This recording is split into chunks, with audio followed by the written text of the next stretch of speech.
जय हिंद फ्रेंड्स, आज मैं आपके सामने एक नए एपिसोड के साथ प्रस्तुत हुआ हूं। इस एपिसोड में मैं ट्रेडिंग में जो सबसे बड़ी जो दिक्कत होती है वो होती है कि हम किसी भी स्टॉक को कैसे फाइंड आउट करें। जी हाँ, आने वाले कुछ मिनट के अंदर हम जान पाएंगे हुसैन बोल्ट और ब्रूस ली के द्वारा कि हम किसी स्टॉक पे कैसे प्रॉफिट जनरेट कर पाएं। मैं उम्मीद करता हूं कि आपको ये वीडियो प्रेजेंट करने का जो नया तरीका है वो काफी अच्छा लगेगा और मैं आपसे रिक्वेस्ट करूंगा कि मेरे इस वीडियो पे आप लाइक, शेयर, कमेंट कीजिए कि आपको ये वीडियो कैसे लगा और जिससे मुझे आप लोग का ये कमेंट और मजबूत करे कि मैं अपने व्यूअर्स के लिए अच्छे से अच्छे वीडियो लेकर आ पाऊं। और बिना ज्यादा समय ना वेस्ट करते हुए मैं सीधे पॉइंट पे आता हूं कि जो आज का टॉपिक है वो टॉपिक है how to find stock for trading. जी हाँ दोस्तों, यहाँ पर आप देख सकते हैं कि एक ट्रेडर के मन में जो सबसे बड़ा क्वेश्चन होता है कि हम बहुत सारे स्टॉक लिस्टेड हैं स्टॉक मार्केट के अंदर, उसमें से हम कौन सा स्टॉक सेलेक्ट करें ट्रेडिंग के लिए। जी हाँ, यहाँ पर आप देख रहे हैं कि trader ask a question from everywhere, question from himself, अपने आप से क्वेश्चन पूछता है कि when you have finalize on trading pattern, कि वो कोई भी ट्रेडिंग पैटर्न को अगर फाइनलाइज करने जाता है तो वो किस ट्रेडिंग पैटर्न को फाइनलाइज करे। जी हाँ friends, they face difficult to identify, उसे काफी दिक्कत होती है। क्या दिक्कत होती है आइडेंटिफाई करने में कि वो किस प्रकार का स्टॉक बेटर तरीके से ट्रेड करे, which type of stock they have to trade. इन सभी क्वेश्चन का एक सिंपल सा, जी हाँ, इन सभी क्वेश्चन का एक सिंपल सा आंसर है कि आप ये जरूर देखें, जी हाँ, ये आप जरूर देखें कि हम जो ये दो पॉइंट आपको मैंने बताया कि when they have finalize a trading pattern, कोई उसे कौन सा ट्रेडिंग पैटर्न फाइनलाइज करना चाहिए and face difficult to identify which one is better trade, और कौन सा बेटर ट्रेड है।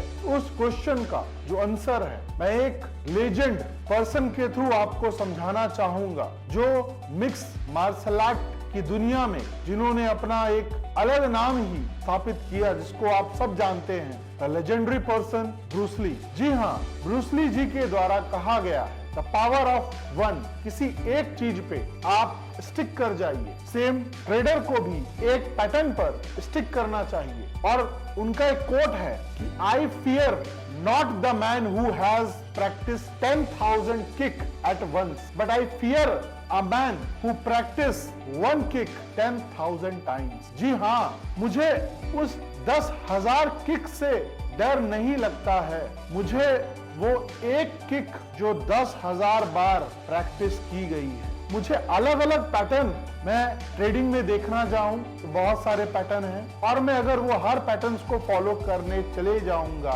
तो लिख के ले लीजिए कि आप कभी भी किसी भी पैटर्न से एक कंसिस्टेंट प्रॉफिट नहीं कमा पाएंगे। ये जो कोट है ये एक बहुत बड़ा मैसेज देता है कि you have to stick on one pattern, one stock behaviour. आपको अलग अलग स्टॉक भी नहीं लेना है। अगर आप अलग अलग स्टॉक लेंगे तो फिर ट्रेडिंग जस्ट लाइक गैम्बलिंग, कोई गैम्बलिंग हो जाएगी। जी हाँ दोस्तों, मैं अगला जो स्लाइड आपको दिखाने जा रहा हूं, जिसमें मैंने आपको बताया है कि ये जो क्वेश्चंस हमारे माइंड में उठते हैं उसका जवाब मैंने आसान भाषा में आपको दिया है कि आई विल ट्रेड, मुझे अगर ट्रेड करना है तो मैं उन ट्रेड्स में ट्रेड करूंगा, मैं उन पैटर्न्स को फॉलो करूंगा जो मेरे लिए बिहेवियर होगा, जो मैं अच्छे से समझ पाऊंगा, जिसकी मैं प्रैक्टिस बार बार कर सकूंगा। I will trade all the pattern.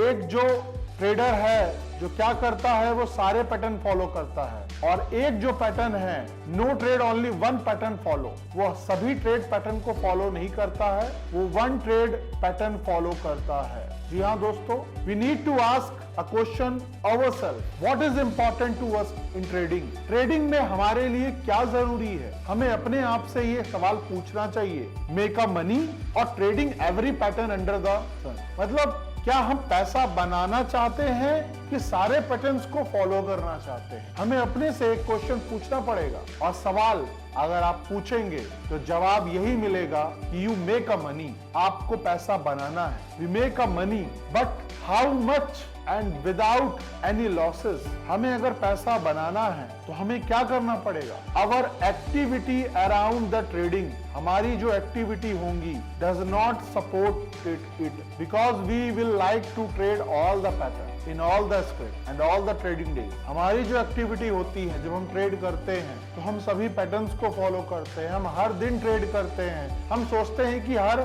Stock में एंट्री ले ले और हर स्टॉक से प्रॉफिट कमा ले। ये पॉसिबल नहीं है। पॉसिबल क्या है, आइए जानते हैं क्या है पॉसिबल। अगला जो मैंने आपको बताया है जो पॉसिबल है, do you know why Usain Bolt run only 100 meter and 200 meter sprint? क्या आपने कभी सोचा है कि हुसैन बोल्ट ने 100 मीटर और 200 मीटर की स्प्रिंट ही क्यों सेलेक्ट की? जिस तरह से ट्रेडर एक स्टॉक की बात मैं भी कर रहा था कि हमें एक स्टॉक पे स्टिक करना चाहिए, हमें एक पैटर्न पे स्टिक करना चाहिए, हमें एक सिस्टम पे स्टिक करना चाहिए, तो हुसैन बोल्ट ने क्यों ऐसा किया? आप जानते हो कि वो दुनिया का हुसैन बोल्ट फास्टेस्ट एथलीट्स है in the world. Why will he not choose run 400 meters, 800 meters, 1500 meters, 5000, 10,000 marathon event? अभी आपने सोचा कि उन्होंने इन मैराथन इवेंट्स में क्यों नहीं पार्टिसिपेट किया? उनको तो और मेडल मिल जाता है क्योंकि दुनिया के फास्टेस्ट रनर्स हैं 200 मीटर के और 100 मीटर के स्प्रिंट में। उसका जवाब यही है, इट इज बिकॉज, क्योंकि वो जानते हैं, क्योंकि हुसैन बोल्ट जानता है कि it is because he want to channelize his focus and energy in one direction. जब हम अपने आप को किसी पर्टिकुलर स्टॉक से, किसी पर्टिकुलर पैटर्न से स्टिक कर जाएंगे तो हमारी सारी सोच, हमारा सारा एफर्ट एक ही डायरेक्शन पे लगेगा। जिस दिन मैं अलग अलग स्टॉक्स में चले जाऊंगा तो मेरी एनर्जी डिवाइड हो जाएगी। इसीलिए हुसैन बोल्ट ने 100 मीटर और 200 मीटर के स्प्रिंट को चुना। सेम स्टॉक ट्रेडर जो ट्रेडर्स होता है उसको भी एक अपने आप को एक पॉइंट पे आके रखना चाहिए और अपना पूरा फोकस एक ही स्टॉक पे करना चाहिए। वो दिन भर ट्रेड ना करे। That's a reason Usain Bolt is the fastest athlete in the world. जो अगला है कि अगर आपको करना है तो बहुत सारे पैटर्न्स में कोई एक पैटर्न चुन लीजिए और उसको यूनिक बनाइए। जैसे कि इस स्लाइड में आपको दिख रहा है कि मैंने बहुत सारे पैटर्न में एक ऐसा पैटर्न चुना जो बहुत था तो एक ही, बट मैंने उस पे काम करके, मैंने इस पैटर्न पे काम करके इसको यूनिक बना दिया और इसको रिसर्च टेक्निकल एनालाइज करके मैंने उसे ढूंढा और उस पे काम किया और उसको यूनिक बनाया। हाँ दोस्तों, मैं यही चाहता हूं कि आप लोग भी अपना एक पैटर्न चुनिए और एक स्टॉक को चुनिए पर्टिकुलर फील्ड और सेक्टर का, जिसमें आपको काफी नॉलेज है, अवेयर है, इजिली इंफॉर्मेशन मिल जाती है, जिसमें आप ट्रेड कर सके। If the trader commit to one script, simple सा, अगर आप अपने आप को एक स्टॉक से जोड़ देंगे, वन ट्रेडिंग पैटर्न से जोड़ देंगे, तो आप मैक्सिमम एडवांटेज गेन कर पाएंगे। Make more money in a trading session, आप ज्यादा से ज्यादा पैसा कमा पाएंगे ट्रेडिंग सेशन पे, अगर आपने अपने आप को एक स्टॉक से क्या कर लिया, स्टिक कर दिया।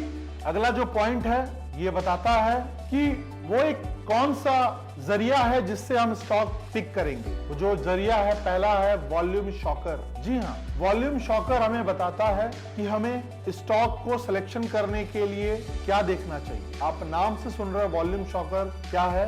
Volume is nothing but total number of share. Volume is nothing total number of share bought and sold during a trading interval. आप एक ट्रेडिंग इंटरवल में जो भी शेयर खरीदते हैं, बेचते हैं, it is a crucial, it gives a clue about the stock that are demand. इससे हमें पता चलता है कि कौन सा स्टॉक की डिमांड ज्यादा है। एक एग्जांपल के जरिए इसको समझने की कोशिश करते हैं। यहाँ पर आप देखिए कि एबीसी लिस्टेड कंपनी है, एक एबीसी एक लिस्टेड कंपनी है। In the stock market one day it receive a big project. ABC ने एक दिन बहुत बड़ा प्रोजेक्ट उसको मिला और जैसे ये नया प्रोजेक्ट मिला एक नए क्लाइंट के द्वारा, तो bringing enormous profit to the company, ये उस कंपनी के लिए अच्छा प्रॉफिट लेकर आया। और जब ये चीज लोगों को पता चली, a few people are aware of this information, कुछ लोग इस चीज को जानते थे कि इस कंपनी को ये प्रोजेक्ट मिला है और ये काफी प्रॉफिट कमाएगी। और वो लोग कौन थे?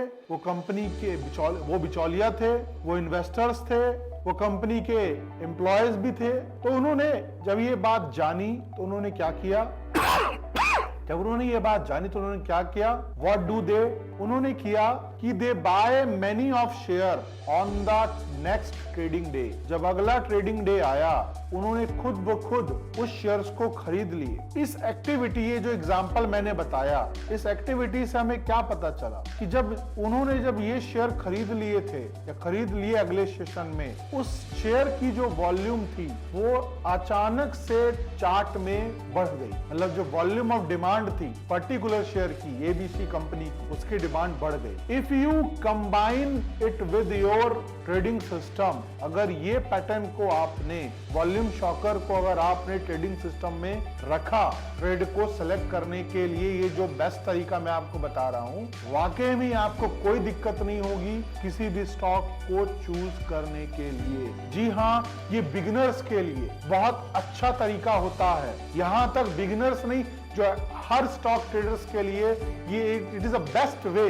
To select the stock, volume shocker. जी हाँ, एक एग्जांपल के जरिए मैंने आपको समझाने की कोशिश भी की। और जो अगला मैं रियल लाइफ बैंक का, एचडीएफसी बैंक का एक चार्ट प्रस्तुत कर रहा हूं आपके सामने। इस चार्ट में आपने देखा होगा कि जो ब्रेकआउट रेजिस्टेंस लाइन है, ये आपकी रेजिस्टेंस लाइन है। और यहाँ पर आप देख रहे हैं कि ये जो नीचे दिखा रहा है आपको एक्स एक्सिस में, ये जो आपका एक्स एक्सिस है और ये हमारा वाई एक्सिस है। वाई एक्सिस में हमारा प्राइस है और एक्स एक्सिस में हमारे वॉल्यूम्स है उस पर्टिकुलर स्टॉक के, एचडीएफसी बैंक के। यहाँ पर आप देखेंगे कि ये हमारा रेजिस्टेंस लाइन है। इस रेजिस्टेंस लाइन में ये जो प्राइस है, जो रेजिस्टेंस लाइन को ब्रेकआउट कर गई, मतलब तोड़ के निकल गई। और उसके पैरेलल जो आप देखेंगे यहाँ पर जो हमारा प्रोडक्ट की डिमांड है, स्टॉक की जो डिमांड है, वो भी काफी स्पाइक कर गई, बढ़ गई। तो इससे क्या पता चलता है कि दिस पर्टिकुलर स्टॉक की डिमांड मार्केट में ज्यादा हो गई है। ये बुलिश नेचर का दिखा रहा है। यहाँ पर जितने भी लोगों ने हाई डिमांड कर दिया पर्टिकुलर स्टॉक की, जिससे प्राइस में भी बढ़ोतरी हो गई। ये हमें बताता है कि हमें स्टॉक को कैसे पिक करना है। जी हाँ दोस्तों, ये मैंने जो आपको एक छोटा सा तरीका बताया स्टॉक को चूज करने का, उम्मीद करता हूँ कि आपको समझ में आया होगा। अगला जो स्लाइड है वो आपको बता रही है कि द अबव चार्ट, जो मैंने आपको ऊपर जो चार्ट दिखाया, वो कहता है कि एचडीएफसी बैंक का जो 13 मार्च का price breakout resistance close near the day high, वो दिन की काफी हाई में जाके क्लोज हुआ है। जब दिन के काफी हाई में जाके वो प्राइस क्लोज हुआ है तो आप समझ सकते हैं कि it is a most crucial point two note that it the traders over 3 और 4 टाइम्स एवरेज वॉल्यूम। मतलब उस दिन का वो 3 से 4 गुना वॉल्यूम डिमांड था। और ये इंडिकेट करता है, it indicates buyer accumulate the stock and there is a high probability of the price going upside। जब हायर डिमांड है तो प्राइस भी अपसाइड जा रहा है। Intraday traders can use only volume shocker information to shortlist the stock. जी हाँ, intraday traders stock को शॉर्टलिस्ट करने के लिए वॉल्यूम शॉकर का इस्तेमाल कर सकते हैं। It is a best tool to identify which one stock you have to bye.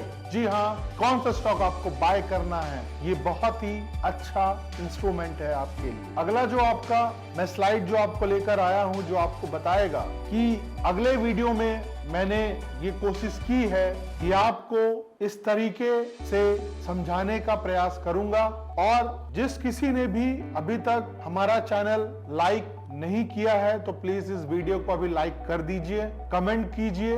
आपका कमेंट हमारे लिए एक टॉनिक की तरह काम करता है, जो हमें बूस्ट करता है अच्छे टॉपिक्स आइडिया पे विचार करने में। और एक ऐसा इकलौता चैनल है जो आपको स्पोर्ट्स की दुनिया से और ट्रेडिंग की दुनिया से जोड़ता है। अभी मैंने पिछले कई वीडियो लाई, trading with Indian teams and Australia teams, stock pick करना सीखिए विराट कोहली से, ट्रेडिंग करना सीखिए ईशान प्रशांत शर्मा से ये जो वीडियो मैं ला रहा हूं कि बिल्कुल ही अलग है मार्केट में। इसीलिए मैं आपसे रिक्वेस्ट करता हूं कि प्लीज कमेंट कीजिए और साथ में अपने करीबी दोस्तों को शेयर कीजिए और सब्सक्राइब कीजिए। जय हिंद फ्रेंड्स, आज के लिए इतना ही, धन्यवाद।